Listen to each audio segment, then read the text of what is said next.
So many videos, articles, books are out there telling us that we need to be more productive, that we need to do more in order to be more successful, and that rest is kind of a secondary concern. They couldn't be more wrong, but you actually might be resting in the wrong way. Let's see if we can help that by checking out 3 things that I do to help me rest better. Hey everyone, my name is Josh and I'm the Reverend Gamer Dad.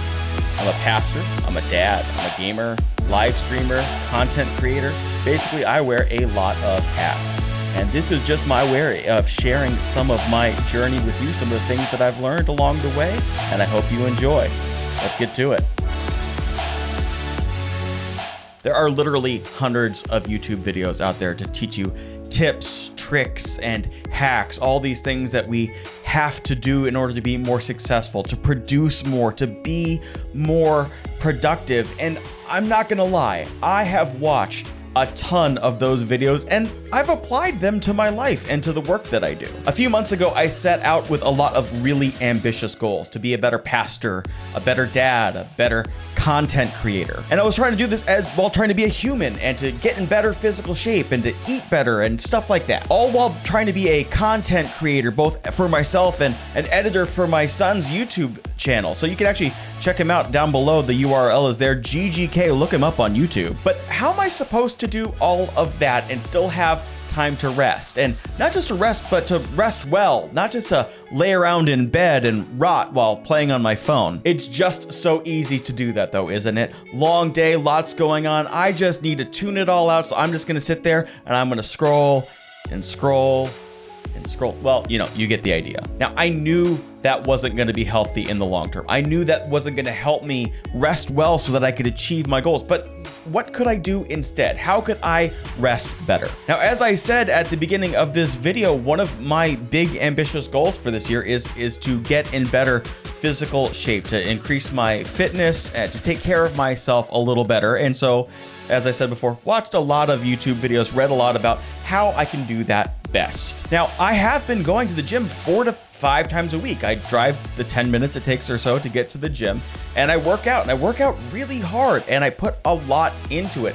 But even the experts say, at least the good ones, the best fitness gurus out there say, you need to give your body time to rest and to recover. You can't go every single day working out every single muscle. You need to give your body the time to recover. Recovery helps your body adjust and to prepare itself and to take what it's done and to build itself up so that you could go on to the next task. Now, that doesn't mean that you go straight from lifting really heavy weights or running miles and miles and miles or just bursting your lungs with jazzercising one day and then the very next day just lay around on the couch and do absolutely nothing, eating bags of chips all day. No, that means that you take one day of really heavy work and then the next day maybe you just go for a little walk. You do some light stretching or light yoga, or you jump in the pool, but you're not trying to pound laps out. You're just kind of floating around, keeping the muscles moving. It's about an active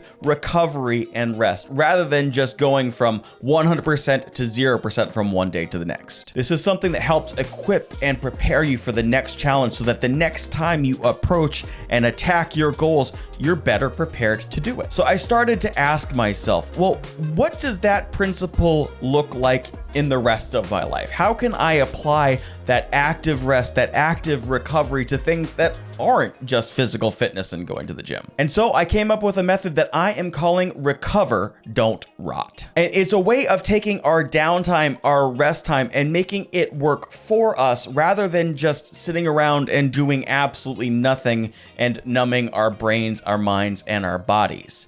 It's about putting that rest to work for us without it really feeling like, well, work. Now, this is gonna look different for everybody. My options aren't gonna work for everybody, but they might work for you, or they might inspire you to take on something that might work even better for you. But I'm gonna provide 3 ways that I recover, not rot. Here's recovery option number 1 for me.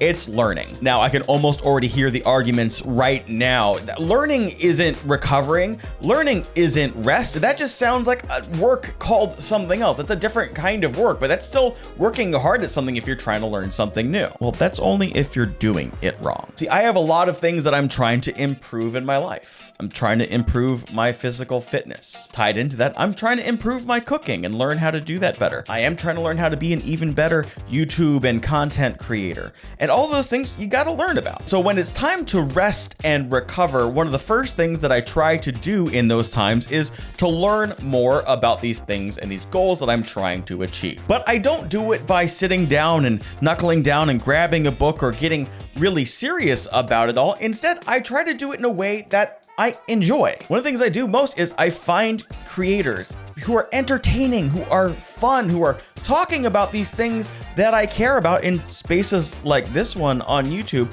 to try to learn something while enjoying it, having fun with it, having it be entertaining. I try to find those entertaining creators in these spaces that can help me both unwind and relax and teach me something that I can use to help achieve my goals while it doesn't feel like work. Now, hopefully for you over time, I can be one of those creators for you. Hopefully some of the things that I am trying to throw out there into the world are something that you find entertaining and engaging. And then hopefully this channel can be one of those spaces for you, one of those entertaining creators that'll help you learn something. As much as I'm learning in these spaces, there's also a couple other things that I'm accomplishing with this kind of recovery. First, I'm being entertained by well-created content. Entertained being the primary word there. Second, I'm not mindlessly scrolling. I'm not doom scrolling looking for the worst news. I'm not just mindlessly looking around for stuff. I have a purpose to this rest and recovery. Finally, the content that I'm engaging with is encouraging, it's engaging, it's filled with hope, it's entertaining, it is helping me feel good. It is helping me feel rested and excited about what is next. It's not doom and gloom. It's not reinforcing the algorithms that always try to show negative things for reaction. It is helping to build me up. Now, before we get to those next two options, if you have made it this far, the video can't be all that bad. So I really would love it if you could hit the like button. And if you haven't already, hit the subscribe button so that you can be up to date with everything that is happening here on the channel. Okay, recovery option number 2. Rearrange your space. Sometimes when I feel a little stuck, when I feel like I need to take a break and get away from my work, the goals that I'm working on, I'll take a little time to rearrange my spaces. Sometimes that's physically moving furniture around the room. Sometimes that's just rearranging stuff on my desk. Where do the monitors go and where does the laptop go? Where does the camera and the microphone go? Sometimes it's even as simple as moving stuff around in my closet. Now, this is another one of those things that kind of seems like work, but for me, it's a way to clear my head. It's a way to take a break from what I'm doing and help me reset, to attack problems in new ways, to reinvigorate myself, re-engage myself so that I can attack some of my goals in a positive way with a new and clear perspective. In some ways, I call this procrastination with a purpose. This is a way to disconnect from whatever it is that I'm doing and help myself achieve goals without it feeling like I'm really working towards those goals. Speaking of purpose, we're gonna go to number 3 right now. And we're gonna call this one playing with purpose. This is recovery option number 3. Now, when I started doing this life change earlier this year, one of the things that quickly became evident is that there are only so many hours in a day. And as evidenced by the channel name and the introduction, I'm a gamer. I have been a gamer for more than 30 years now. And I love playing video games. It's one of my favorite ways to disconnect, to unwind, to just have a good time. But as I'm trying to get all these other pieces in my life together, how am I going to find time to do this really important thing for me? Now, one of the things that's associated with being a gamer is being a Twitch streamer. You can see the name right here on the screen. There's also the URL down below. Love to see you on my next live stream, by the way, Rev Gamer Dad. It's not something that I was able to always do in a way that I enjoyed.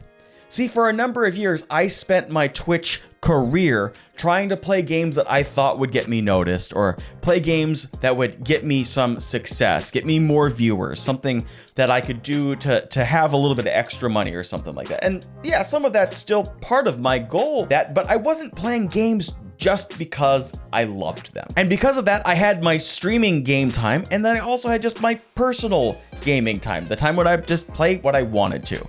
And it quickly became evident that that wasn't going to be possible to try to do them both. And so I decided to just start playing with a purpose. These days, I almost never jump on a video game just to play.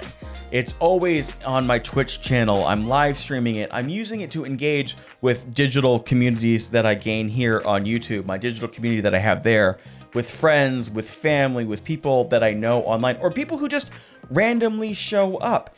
It's a way for me to unwind and have a good time while still feeling like there's a little bit of a purpose behind it, that there's a method to the madness, that I'm playing with a purpose and I'm not playing just to zone out or tune out or to get away from it all. And I gotta tell you, since I made the change, it's made both my video game time playing and my streaming time so much better now that I've taken them and put them together in a way that I just enjoy.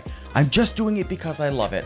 I'm not doing it necessarily to have some great success, but I'm just having a good time, and I've actually seen more success when I do it that way. So there they are. These are the 3 ways that I have found that are best for me to recover and not just rot as I'm trying to rest up and prepare for what is coming next in my day. And so leave a comment down below about your methods for recovery. Maybe it's something that you're already doing to help you reset and prepare for the next day. Maybe it's something that you're hoping to do, that you've been meaning to put on your schedule and been meaning to make a part of your life. Or maybe, hey, comment now if there's something that I do that has inspired you, or just has jogged something in your brain that goes, I heard what he's saying, that's not going to work for me, but I know what might. This might be a way that I can approach recovery so that I'm not just rotting and turning into another zombie in front of my phone. Well, thank you so much for joining us this time. It has been a pleasure as always. All the links are in my description below for my various adventures in social media content creation, as well as with my kid. Until we see you for the next one, have a great day and be well.